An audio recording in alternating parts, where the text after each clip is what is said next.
Hello students, welcome to online classes, Sita Group of Education. Today we will discuss an important topic, power sharing, जिसे हम हिंदी में सत्ता सहभाग कह सकते हैं. What is power sharing? Power sharing an institutional arrangement to include different communities, institutions and regions in decision making process. यह एक ऐसा तरीका है जिसमें सरकार के विभिन्न अंगों और समाज के विभिन्न वर्गों को निर्णय लेने की प्रक्रिया में शामिल किया जाता है. In a true democratic system, power is shared by 3 government organs. अगर हम देखें तो हमारे सामान्य जीवन में भी हमारी जो सरकार है उसमें भी पावर शेयर किया जाता है और यह पावर शेयरिंग गवर्नमेंट के 3 विभिन्न अंगों के बीच में होती है, लेजिस्लेचर, एग्जीक्यूटिव एंड जुडिशरी. प्रश्न यह है कि पावर शेयरिंग क्यों की जाए. पावर शेयरिंग इसलिए ज़रूरी है कि समाज के विभिन्न वर्ग अपने आप को एलिनिएट न महसूस करें, अलग न महसूस करें. In some countries power is shared by different religious and linguistic groups. दुनिया के तमाम देश ऐसे हैं जो असंतोष को दूर करने के लिए, विभिन्न समुदायों के बीच में मैत्रीपूर्ण संबंध रखने के लिए पावर शेयरिंग करते हैं.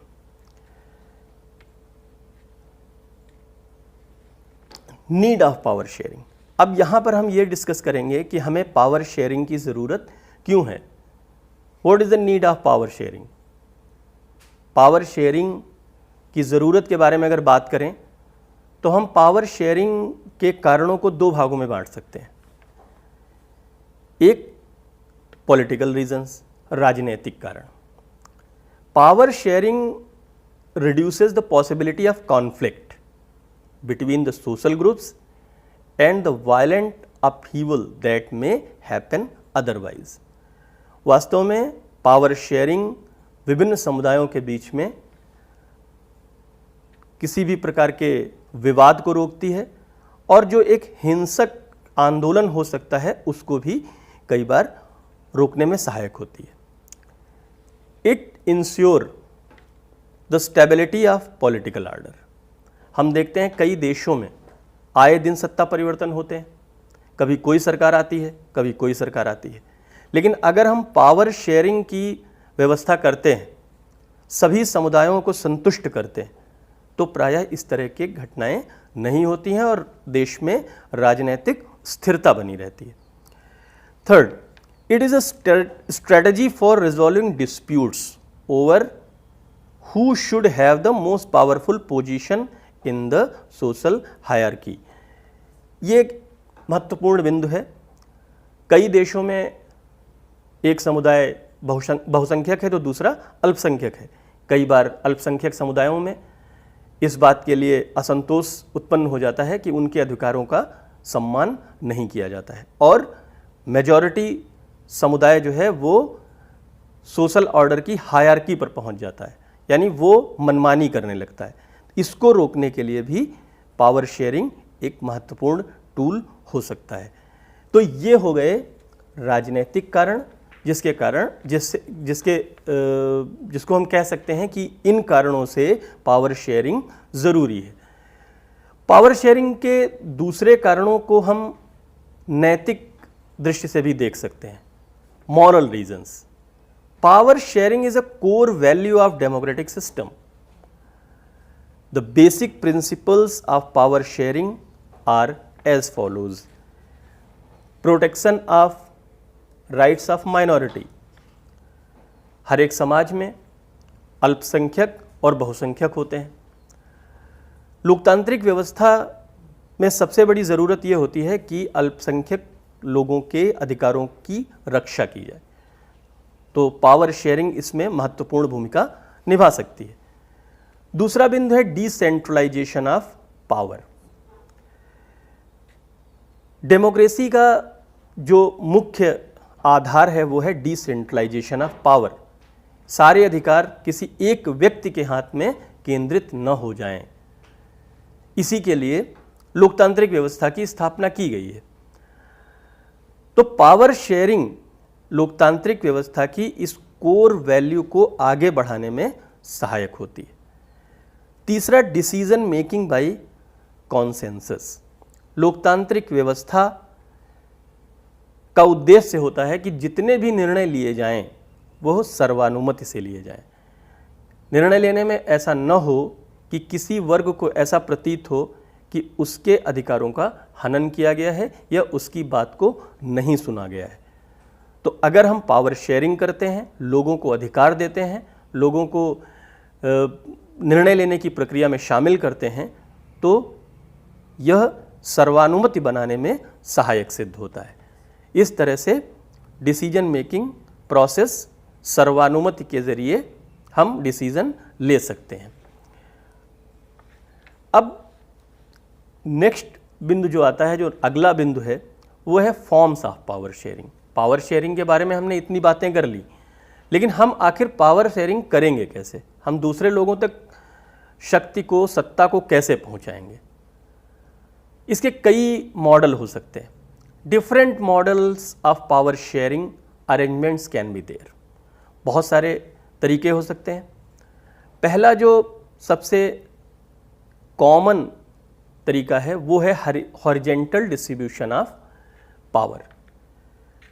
लोकतंत्र का यह लक्ष्य है कि सारे अधिकार एक ही व्यक्ति के हाथों में केंद्रित न हो जाएं। सामान्य तौर पर सरकार के 3 काम होते हैं: कानून बनाना, कानून को लागू करना और कानून की व्याख्या करके कानून के आधार पर न्याय देना। हॉरिजेंटल डिस्ट्रीब्यूशन ऑफ पावर इसी की व्याख्या करता है। दूसरा, federal government and vertical division of power. जब ऊपर से नीचे की तरफ हम अधिकारों का वितरण करते हैं तो ये वर्टिकल डिवीजन कहलाता है, और इसका सबसे उपयुक्त मॉडल फेडरल गवर्नमेंट का होता है, जहाँ पर संघीय सरकारें बनाई जाती हैं। इसको भी हम आगे डिस्कस करेंगे। तीसरा है कम्युनिटी गवर्नमेंट। कुछ देशों में विभिन्न समुदायों के बीच में कटुता बहुत ज़्यादा उत्पन्न हो जाती है।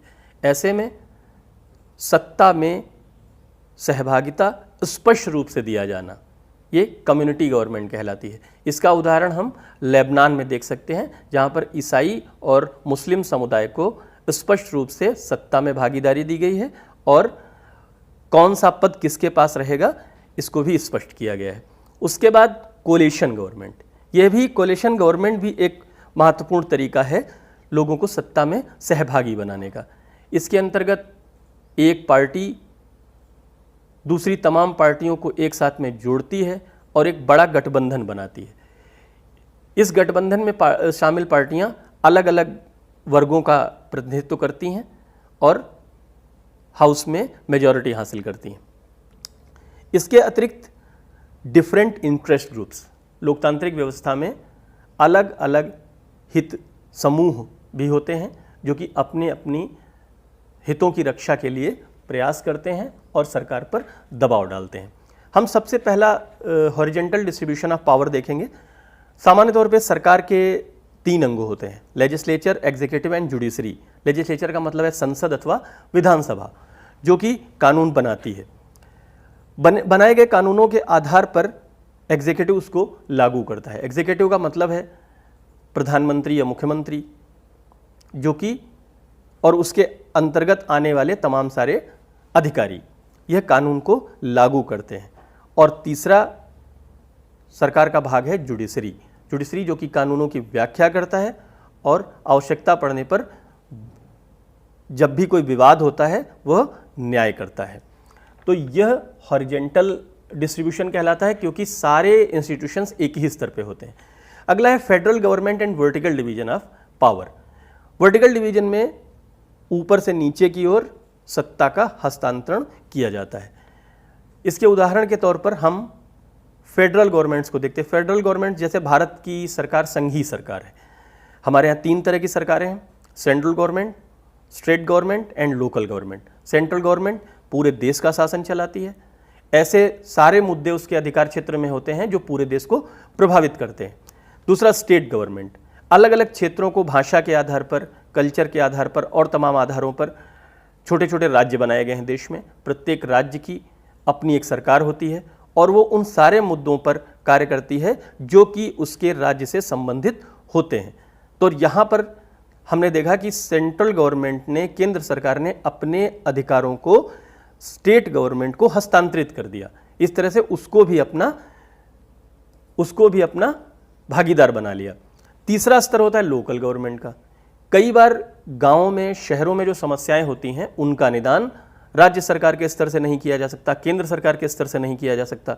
तो ऐसे में निर्णय लेने का अधिकार लोकल गवर्नमेंट्स को दिया जाता है। लोकल गवर्नमेंट्स का मतलब है ग्राम पंचायतें और नगर पालिका परिषद वगैरह। ये नगर या गांव से संबंधित मामलों को देखते हैं और इस तरह से हम देखते हैं कि स्टेट गवर्नमेंट ने अपने अधिकार लोकल गवर्नमेंट को हस्तांतरित किए हैं। यह भी एक तरह का सत्ता हस्तांतरण है। कम्युनिटी गवर्नमेंट, कम्युनिटी गवर्नमेंट एक ऐसी व्यवस्था है जिसमें विभिन्न समुदायों को स्पष्ट रूप से सत्ता में सहभाग दिया जाता है। जैसा कि मैंने अभी उदाहरण दिया था लेबनान का। लेबनान एक ऐसा देश है जहां पर सांप्रदायिक आधार पर अत्यधिक ध्रुवीकरण है। वहां पर मुस्लिम और ईसाई दो समुदाय हैं। मुस्लिम समुदाय की जनसंख्या 45% और ईसाई समुदाय की जनसंख्या करीब 55% है। To avoid communal conflict in this country, community government system is enforced. यहाँ पर कम्युनिटी गवर्नमेंट का सिस्टम लागू किया गया है जहाँ पर दोनों समुदायों को स्पष्ट रूप से सरकार में प्रतिनिधित्व दिया गया है ताकि दोनों एक दूसरे को दूसरे समुदाय के द्वारा दबा हुआ महसूस न करें और देश की व्यवस्था अच्छी तरह से चलती रहे। तो ये व्यवस्था कम्युनिटी गवर्नमेंट कहलाती है। इसके बाद coalition government. Coalition government is a system in which different political parties make a group in order to get majority in house। यहाँ पर भारत में हम लोग गठबंधन सरकारों को बार बार देखते रहे। उदाहरण के तौर पे मैं बीजेपी की बात करूँगा। बीजेपी ने कांग्रेस से लड़ने के लिए कई सारी पार्टियों को एक साथ में जोड़ा, जिसमें JDU, LJP, Shiromani Akali Dal, Assam Gana Parishad, all Jharkhand students union वगैरह तमाम सारी पार्टियां उसके साथ में जुड़ी। इन पार्टियों की संख्या लगभग 2 दर्जन थी। ये सभी पार्टियां अलग अलग समुदायों से जुड़ी हुई हैं। जेडीयू पिछड़े समुदाय का प्रतिनिधित्व करता है, तो एलजेपी दलित समुदाय का नेतृत्व करता है। साध या शिरोमणि अकाली दल सिखों का प्रतिनिधित्व करता है। असम गण परिषद असम के लोगों का प्रतिनिधित्व करता है। All Jharkhand students union Jharkhand के रहने वाले ट्राइबल्स का प्रतिनिधित्व करता है। तो इस तरह से हम देखते हैं इन सारे अलग अलग समुदायों से जुड़ी हुई पार्टियों ने एक बड़ा गठबंधन बनाया और उसके जरिए सरकार बनाई। इन सारी पार्टियों को अपनी अपनी संख्या के हिसाब से सत्ता में सहभाग मिलता है, मंत्री पद मिलते हैं और इस तरह से उनको सत्ता में सहभागिता मिलती है। अगला जो मॉडल है वो है डिफरेंट इंटरेस्ट ग्रुप्स का। हम सामान्य तौर पे देखते हैं in our country different interest groups are there and the members of different interest groups get their share in different committees। सरकार तमाम सारी कमेटियां बनाती है। उद्योगपति जिस भी तरह से अपने लिए जो भी रियायतें चाहते हैं उसके लिए सरकार पर विभिन्न कमेटियों के माध्यम से दबाव बनाते हैं। इसी तरह से अदर बैकवर्ड क्लासेस, उनके लोग भी अलग अलग कमेटियों में होते हैं और सरकार पर अपने हित में निर्णय लेने के लिए दबाव बनाते हैं। माइनॉरिटी कम्युनिटी, वेमेन, ट्राइबल, दलित, या हम अगर पेशा आधारित समुदायों की बात करें तो शिक्षक हो सकते हैं, डॉक्टर हो सकते हैं। यह भी अपने अपने ग्रुप बनाते हैं और सरकार पर दबाव डालकर अपने पक्ष में निर्णय करवाते हैं। तो सरकार इनसे प्रभावित होती है और इस तरह से वो निर्णय लेने की प्रक्रिया में अपना स्थान बना लेते हैं और उनको जो सत्ता का प्रतिभाग है वो प्राप्त होता है। अब यहां पर मैं 2 केस स्टडीज के माध्यम से आपको यह बताना चाहता हूं कि पावर शेयरिंग क्यों जरूरी है। Belgium is an important country of Europe. This country has a complex ethnic composition. इस देश में 60% लोग फ्लेमिश मूल के हैं और डच भाषा बोलते हैं। 39% people are of French origin, French मूल के हैं और वह फ्रेंच भाषा बोलते हैं। Near about 1% people are of German origin और ये लोग जर्मन बोलते हैं। कुछ समय पहले तक इन सारे समुदायों के बीच में बहुत ज़्यादा कशीदगी थी, बहुत ज़्यादा विवाद था, परंतु एक व्यवस्था के तहत 1970 के बाद यहाँ के संविधान में कई बार परिवर्तन किया गया और सभी समुदायों को बराबर हिस्सेदारी दी गई। इस देश की जो एथनिक कॉम्प्लेक्सिटी है उसको हम इस बात से जान सकते हैं कि देश में बहुसंख्यक समुदाय डच भाषा बोलता है, परंतु इसकी राजधानी ब्रसेल्स के ज़्यादातर लोग फ्रेंच भाषा का प्रयोग करते हैं और यह देश लिंग्विस्टिक लाइंस पर बहुत ज़्यादा विभाजित है। इस देश में राज्य सरकारें हैं और वह राज्य सरकारें केंद्र सरकार के अधीन नहीं होती। कई मामलों में उन्हें स्वतंत्र निर्णय लेने का अधिकार होता है। इसके अतिरिक्त लिंग्विस्टिक गवर्नमेंट्स भी हैं, यानी फ्रेंच लैंग्वेज बोलने वालों की लिंग्विस्टिक गवर्नमेंट अलग है, डच भाषा बोलने वालों की गवर्नमेंट अलग है, इसी तरह से जर्मन बोलने वालों की सरकार भी अलग है और वो कल्चरल मामलों में और भाषाई मामलों में निर्णय लेती हैं। एक दूसरा उदाहरण मैं देना चाहता हूँ श्रीलंका का। यह भी एक केस स्टडी है। श्रीलंका भी एथनिक तौर पर बहुत ज़्यादा विभाजित देश है। ये कह सकते हैं कि 2 मुख्य रूप से समुदाय इस देश में रहते हैं, सिंघलीज और Singhla. These people speak Singhali language and near about 15% people are Tamil. These people speak Tamil language. ये लोग तमिल भाषा बोलते हैं। इन दोनों समुदायों के बीच में लगातार संघर्ष छिड़ा रहता है। Due to a bad governing system, Tamils organized LTTE, liberation tigers of Tamil इलम, जो श्रीलंका में तमिल भाषा बोलने वाले लोग थे, उन्होंने लिबरेशन टाइगर्स ऑफ तमिल इलम की स्थापना की और तमिल लोगों के लिए एक अलग देश बनाने की मांग की। इस मांग के वजह से श्रीलंका में बहुत लंबा संघर्ष चला। लाखों लोगों को इस संघर्ष में अपना जीवन गंवाना पड़ा। इस देश के संघर्ष से हम यह शिक्षा ले सकते हैं कि पावर शेयरिंग